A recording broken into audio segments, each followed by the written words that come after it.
नमस्कार, मैं कमलेश कबीर आपका एक बार फिर स्वागत करता हूं इस नए एपिसोड में। आज के इस एपिसोड में हम बात करने वाले हैं दलाल मीडिया और गोदी मीडिया दोनों की।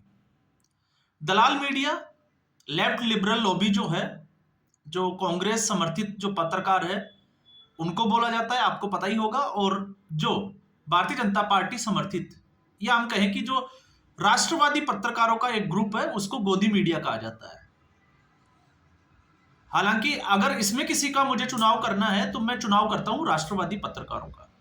लेकिन कुछ मामलों में जो अमूमन मैं एक राय हमेशा रखता हूं कि किसी भी मामले में जल्दबाजी नहीं दिखानी चाहिए, क्योंकि हमें किसी को कटघरे में खड़ा करना है। इसलिए फैक्ट्स के अभाव में बिना किसी जानकारी के मुझे लगता है कि जल्दबाजी में कोई भी फैसला नहीं करना चाहिए। और अगर हम ऐसा करते हैं तो फिर हम उस कैटेगरी में चले जाते हैं जिसमें निष्पक्षता खत्म हो जाती है, तथ्यों का अभाव हो जाता है, और फिर हम किसी एक पार्टी की जो है वो फेवर करने लग जाते हैं। ऐसा जो है वो लोगों को नजर आने लग जाता है। और आजकल जो है वो सोशल मीडिया का जमाना है, तो ऐसी स्थिति में अब कितना भी झूठ बोलिए, वो सच्चाई जो है वो सामने आई जाती है। और अब एक ऐसी सच्चाई जो दोनों तरफ के मीडिया की जो अफवाह तंत्र था, उसके ऊपर जो है वो टेप लगाने का काम कर दिया। और सच्चाई क्या थी और अफवाह क्या थी, हम बात कर लेते हैं। जब DY Chandrachud, justice DY Chandrachud retired होने वाले थे, उससे पहले आपको पता होगा उनके घर पे गणेशोत्सव था। उसमें प्रधानमंत्री नरेंद्र मोदी शामिल हुए थे। उन्होंने एक फोटो डाली थी और उसके बाद में डीवाई चंद्रचूड़ पे तरह तरह के जो है वो इल्जाम लगाए जा रहे थे, या उनको कटघरे में खड़ा किया जा रहा था। अब ऐसी स्थिति में कि डीवाई चंद्रचूड़ को जो है वो भारतीय जनता पार्टी, प्रधानमंत्री नरेंद्र मोदी रिटायर्ड होने के बाद में कोई बड़ा पद देंगे, फिर चाहे वो राज्यसभा हो सकता है या और कुछ हो सकता है। अब इसमें जिस तरीके से, क्योंकि अनुमान ये लगाया जा रहा था कि डीवाई चंद्रचूड़ को एनएचआरसी का चेयरमैन बनाया जाएगा। एनएचआरसी जो देश के लोगों की, या हम कहें जो मानवता के या मानव जो अधिकार है, मानवाधिकार, उनका संरक्षण करता है। तो अपने आप में बहुत बड़ी संस्था है और बहुत बड़ा पद है। लेकिन जिस तरीके से अनाउंस हुआ कि एनएचआरसी का जो अध्यक्ष है, चेयरमैन जो है वो कौन होगा, तो उसका जो नाम आया, तो दोनों ही मीडिया ग्रुप के लोग जो है वो उसको देखकर चौंक गए, क्योंकि उसमें डीवाई चंद्रचूड़ का नाम नहीं था। अब लेफ्ट लिबरल लॉबी की प्रॉब्लम यह है कि अगर डीवाई चंद्रचूड़ का नाम होता तो 2-4 दिन वो इसके ऊपर बहस कर सकते थे, डीवाई चंद्रचूड़ को भी गालियां दे सकते थे, या फिर हम कहें तो नरेंद्र मोदी को भी कटघरे में खड़ा किया जा सकता था। लेकिन ऐसा जो है वो हुआ नहीं। अब कोशिश यह की जा रही है कि इसमें जो है वो राहुल गांधी की बड़ी जीत बताई जा रही है, लेकिन हमें इसको समझने की जरूरत है। तो पहले तो हम बात कर लेते हैं चेयरमैन का जो है पद। इसके अलावा 5 और सदस्य होते हैं। एनएचआरसी में 6 सदस्यों का ये पैनल होता है, चेयरमैन के अलावा 5 सदस्य और होते हैं। और जब इसके चुनाव की बात आती है तो इसका चुनाव किया जाता है, वो किया जाता है प्रधानमंत्री, गृह मंत्री, लोकसभा के अध्यक्ष, स्पीकर और राज्यसभा के उपसभापति। तो नरेंद्र मोदी हो गए, अमित शाह हो गए, ओम बिड़ला हो गए, इसके अलावा हरिवंश राय, आपको पता ही होगा, जो बिहार से आते हैं। इसके अलावा लोकसभा और राज्यसभा के नेता प्रतिपक्ष, तो मल्लिकार्जुन खड़गे और राहुल गांधी। अगर सरकार जो है वो डीवाई चंद्रचूड़ को अगर एनएचआरसी का चेयरमैन बनाना चाहती, तो सरकार के पास इसको लेकर 4 वोट है। तो राहुल गांधी अकेले क्या कर लेते? कुछ नहीं कर सकते थे। तो वो कितनी भी आपत्ति जताए, इससे कोई फर्क पड़ने वाला था नहीं। लेकिन ये सारी जो अफवाहें हैं तब खत्म हो जाती है जब केंद्र सरकार के द्वारा, या हम कहें कि एनएचआरसी का नया चेयरमैन जो है वो बनाया जाता है वी रामा सुब्रमण्यम को। और इसी के साथ में पूरे अफवाह तंत्र के ऊपर ये एक और ठप्पा लग जाता है झूठ का, जो झूठ का कारोबार ये लोग चला रहे हैं। अब इसकी नौबत क्यों आई, अगर हम उसको समझे, सही तरीके से आकलन अगर हम करने की कोशिश करें, तो ये पहला डीवाई चंद्रचूड़ का मामला नहीं है। अक्सर जो है वो ऐसे लोगों को, कोई भी पार्टी होती है जो रिटायरमेंट के बाद में, आपने देखा होगा कुछ आईएएस आईपीएस जो है वो सीधे समय से पहले ही जो है वो रिजाइन कर देते हैं, उनको टिकट मिल जाता है, फिर वो चुनाव लड़ते हैं। इसके अलावा जो है वो कुछ जजेस वगैरह जो है वो भी वीआर लेके चले जाते हैं, चुनाव लड़ते हैं।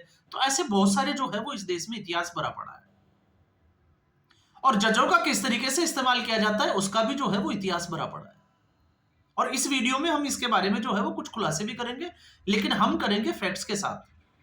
क्या सही है और क्या गलत है, यह आकलन हमें जो है वो अपने विवेक से करना है।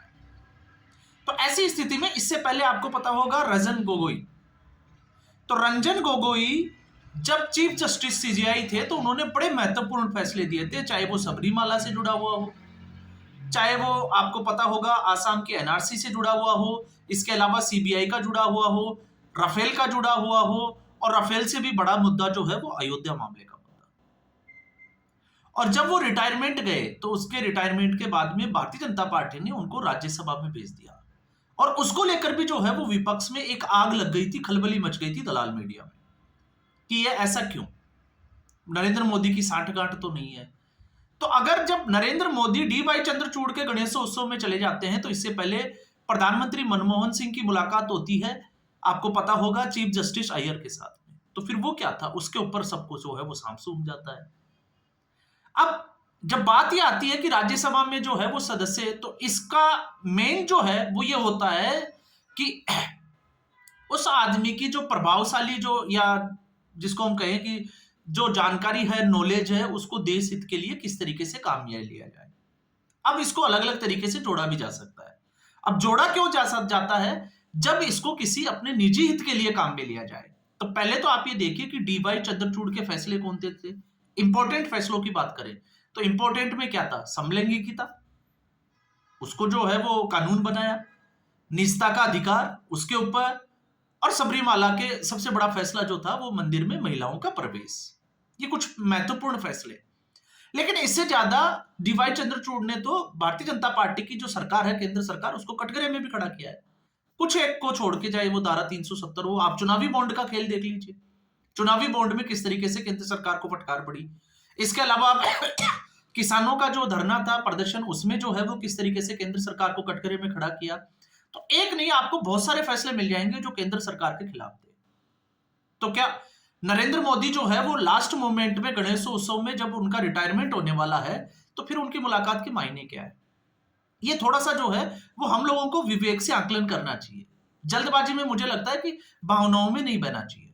और जब हम भावनाओं में बह जाते हैं तो आपने देखा होगा, सचिन तेंदुलकर तो किसी राजनीति से जुड़े हुए ही नहीं थे, क्रिकेट के भगवान कहा जाते हैं, और क्रिकेट के भगवान कहे जाने वाले को एक नया जो है वो राज्यसभा में, आपको पता होगा, जो 12 सदस्य मनोनीत होते हैं, तो उनमें से एक जो है वो खेल से भी किया गया, और उस वक्त जो मनोनीत किए गए वो सचिन तेंदुलकर थे। लेकिन जब उनको बोलने की बारी आई तो इसी कांग्रेस पार्टी ने उनको बोलने ही नहीं दिया था।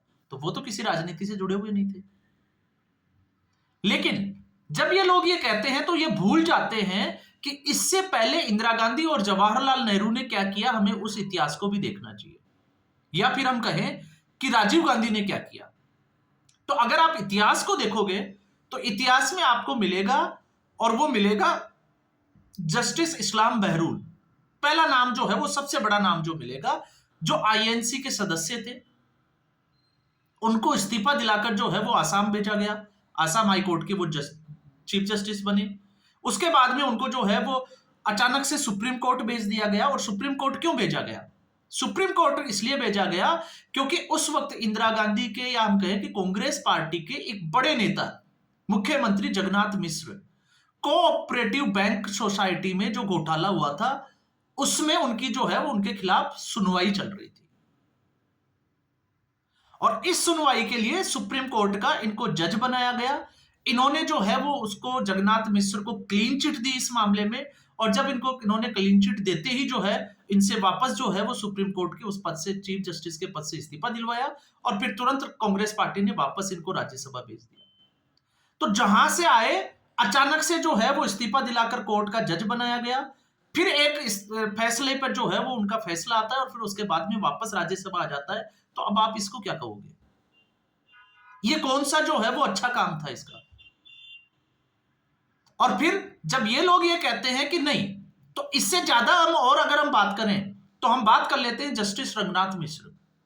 जस्टिस रंगनाथ मिश्र जिन्होंने सुनवाई की 1984 के सिख दंगों को लेकर, और उन सिख दंगों में आपको पता होगा कांग्रेस पार्टी के जगदीश टाइटलर से लेके कमलनाथ जो मध्य प्रदेश में मुख्यमंत्री भी बने कांग्रेस पार्टी की तरफ से, इन सभी नेताओं को जो है वो क्लीन चिट देने का काम किया गया रंगनाथ मिश्र के द्वारा।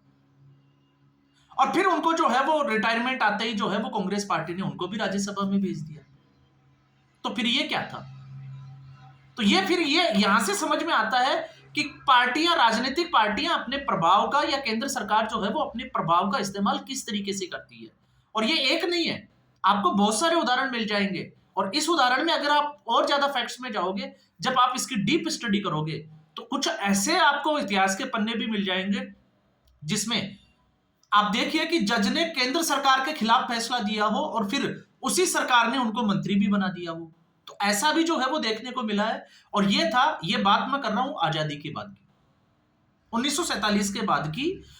और जब मैं बात करता हूं तो मैं बात करूंगा इसमें, तो उस वक्त एक मुस्लिम जो है वो जज हुआ करते थे, और वो जज थे करीम छागला।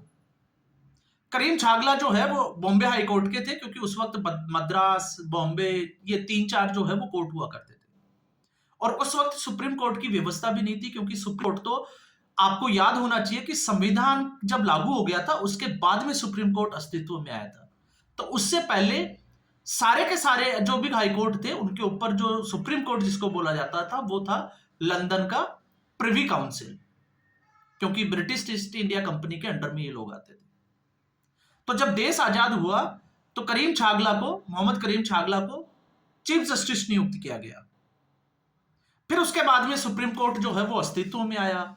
अस्तित्व में आने के बाद में, अब मैं बात कर रहा हूं 1958 की, जब पंडित जवाहरलाल नेहरू की सरकार थी, और उस वक्त देश का पहला घोटाला हुआ था, वित्तीय घोटाला। और जो वित्तीय घोटाला किया गया था, उस वक्त वित्त मंत्री जो थे वो थे टी कृष्णाचारी या कृष्णामाचारी, ऐसे कुछ नाम था। और उस वक्त वित्त सचिव हुआ करते थे एच.एम. पटेल। और गड़बड़ यह थी कि जिस हरिदास मुंदड़ा को इसमें आरोपी बनाया गया था, उस हरिदास मुंदड़ा ने, जो कलकत्ता का एक व्यापारी हुआ करता था, उसने शेयरों में गड़बड़ी की, उसका लॉस हुआ, और एलआईसी को जो है वो उसमें घाटा हुआ। तो सरकारी तंत्र का फायदा उठाकर एक बड़ा वित्तीय घोटाला जो है वो उस वक्त हुआ। और अब आप ये कहोगे कि नहीं, मैं इसमें कांग्रेस के खिलाफ की बात कर रहा हूं, नहीं। इस पूरे मामले को संसद में उठाने वाले थे जवाहरलाल नेहरू के दामाद और इंदिरा गांधी के पति, आप सर्च करके देख लीजिएगा, फिरोज गांधी। उन्होंने इसको जो है वो संसद में रखा था। तो मैं उनको कोट करके बोल रहा हूं। तो 1958 में जब यह घोटाला हुआ तो इसकी सुनवाई कर रहे थे मोहम्मद करीम छागला, और उन्होंने पूरी बॉम्बे हाई कोर्ट के बाहर जो है वो उस वक्त ओपन जो है वो सुनवाई का एक फैसला किया। वो तो नहीं हो पाई, लेकिन उन्होंने जो है वो जगह जगह लाउड स्पीकर लगा दिए थे, ताकि देश की जनता और लोग आसपास के जो वहां पे इकट्ठे थे वो इस सुनवाई को सुन सके।